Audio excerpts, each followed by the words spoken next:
Hello again, everyone, and welcome to another edition of Vandalia By The Way. My name is Rich Hopkins. I'm the communications manager for the city. And on today's program, we've got great news on the economic development front, a new auto dealership set to open here in town. We've got the latest on some new programs taking place at the Vandalia Recreation Center and a historical footnote to a very popular Vandalia parade. But our first stop is right here today at the Department of Public Works. You know, with the changing seasons, the folks here are changing gears and getting ready for the fall leaf season. When the season changes from fall to winter, all of the trees in Vandalia eventually lose their leaves, and someone has to pick them up. That's where the Department of Public Works comes in.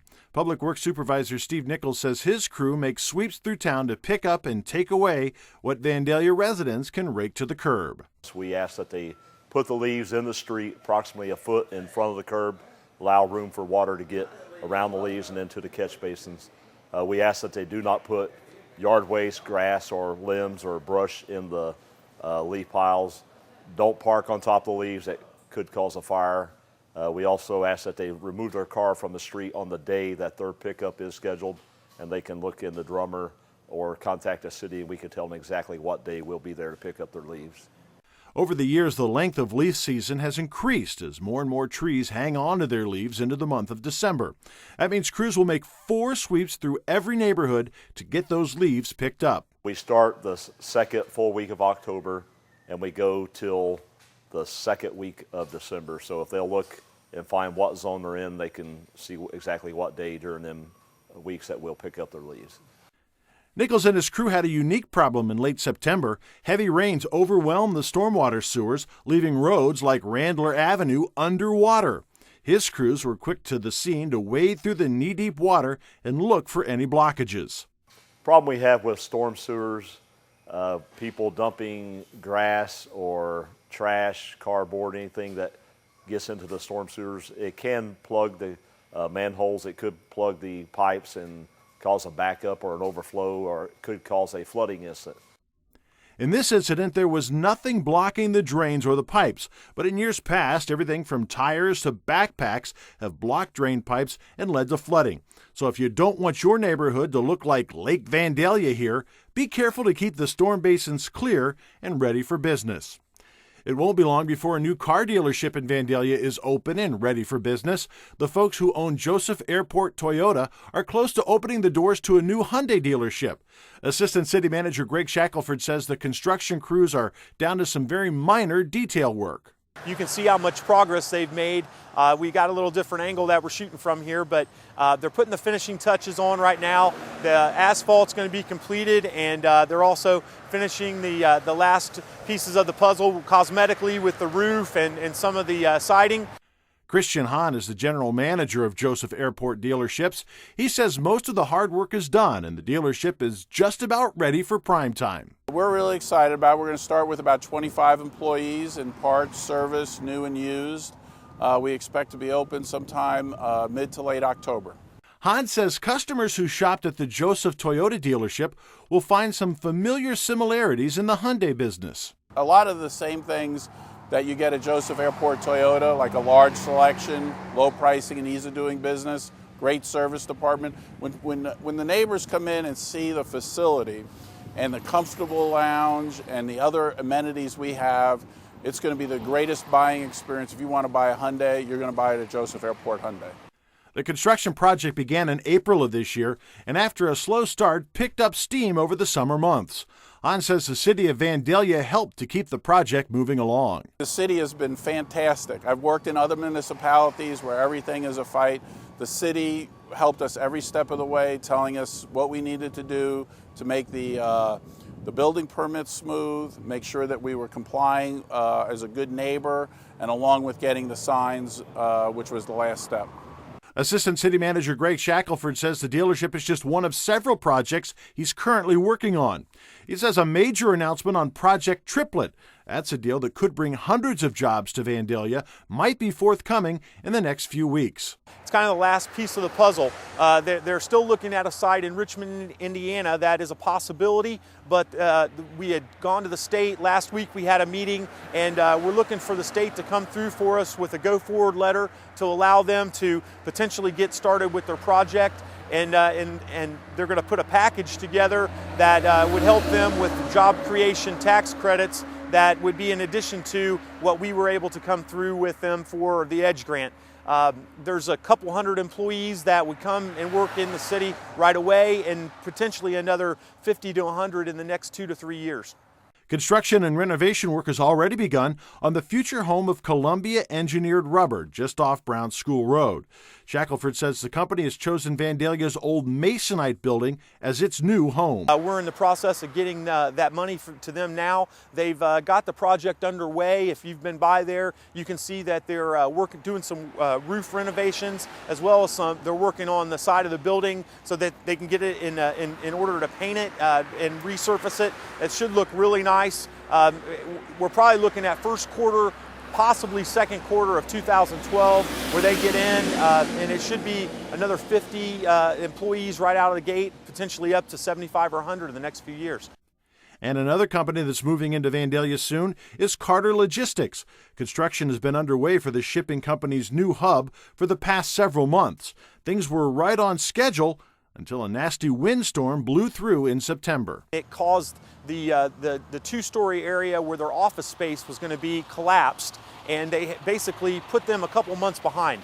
They've continued to work on the areas where the trucks, the docking areas, but it's essentially going to probably put them out to maybe March or April before they'll get in. And while Carter Logistics is still under construction, another project wrapped up in September after a full year of work. Vandalia Chiseled, a stone sculpture symposium, began in September of 2010, with 5 nationally known sculptors spending 2 weeks in Vandalia creating works of art right in front of the public. Now, the 5 pieces were placed into storage for the winter months, and this past month were formally dedicated in their new homes. The Public Art in Vandalia Committee used a bus to whisk well-wishers to each sculpture for the formal dedication. Then, the folks hopped onto the bus and headed to the next sculpture. Once all 5 were dedicated, the party wrapped up at Lichtenfels Park, where artists from a number of mediums were on hand to show off their work. It's time to check the calendar for a number of special events taking place over the next several weeks in Vandalia. The Parks and Recreation Department wants to help you score a Thanksgiving turkey for the holidays during their annual turkey shoot. Alicia Wintro says this is the 27th year for the big turkey shoot, but instead of using a weapon to claim the bird, contestants do their shooting with basketballs. Ages 4 to 17-year-olds can participate in a basketball competition with a parent or guardian, and they take turns shooting foul shots and get different point values, and the winner of each age group then wins a certificate to spend at Bowman Landis for a Thanksgiving Day turkey. There are 6 age divisions in all, so kids of all ages will get a chance to bring home that Thanksgiving turkey. But even if your foul shots come up short, Wintro says there's a prize for everyone with door prizes galore. Galore. Every child will leave with a prize. We have so many door prizes. So if they don't win their age division, they are leaving with something, and of course they have a good time. October's a very busy month for activities, as the Rec Center will host 2 fall hay rides, one on October the 8th, the other on October the 15th. Folks arrive at the Rec Center between 6:30 and 8:30 p.m. for an old-fashioned hayride, complete with hot dogs and even s'mores. And it all comes at a very old-fashioned price, just $1 per person. A Halloween tradition at the Rec Center is the Spooky Sleepover. This event starts at 6 p.m. October the 21st. There are games and fun well into the night with kids sleeping over at the center. The event wraps up at 8 a.m. the next morning. Admission for the Spooky Sleepover is $15, and pre-registration is a must, with spots filling up fast. And if fitness is your thing, you'll want to take part in Fit-O-Ween, which takes place on Wednesday, October the 26th, from 7:30 to 9 p.m. Now, this is an exercise event that will encompass many different disciplines, including Zumba, kickboxing, athletic drills and skills, and even yoga. Admission is just $5 per person, and there will be prizes for the best costumes. And speaking of costumes, the Lions Club Halloween Parade takes place on Monday, October the 24th. Kids will put on their Halloween costumes and assemble at the Key Bank on Maple and National, then head west down National Road towards Morton Middle School and the Morton Field House. Lions Club member Don Coffey says once that parade is over, the real fun begins. I march through the bank and come in here and we line them up outside. And then we take them in groups inside. They march around the floor, and the lionesses judge the best one of each group. And I think there's 3 first, second, and third prize. The parade has been a Vandalia staple since 1949, which is the same year that the Morton Fieldhouse opened for the first time. With the new Morton Middle School under construction on Stone Quarry Crossings, this will be the last Halloween parade that ends at the Morton Fieldhouse. Coffey says the Lions Club is an organization that's been an active part of the Vandalia community for many years. It's a service organization, and we take on service projects as best we can. We work with the food pantry, and we work with other groups, and strictly service.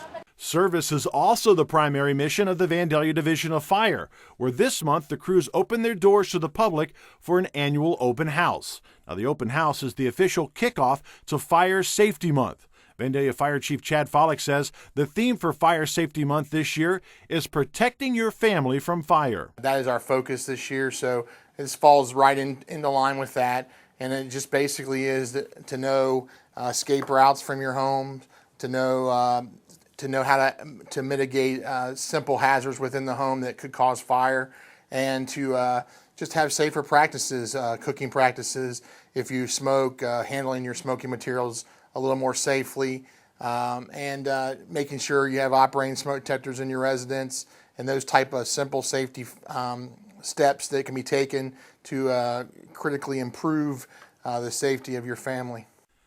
Follick says the open house is the perfect venue to talk about fire safety because it also gives folks a chance to get an up-close look at what it's like to be a firefighter. We do it to open the facility to the citizens, for them to come here and be able to hear the message and get to talk to the guys and ask questions. And we have several things here for kids to participate in. We'll have our helmet giveaways like we normally do, our bike helmet giveaways. We'll have static displays.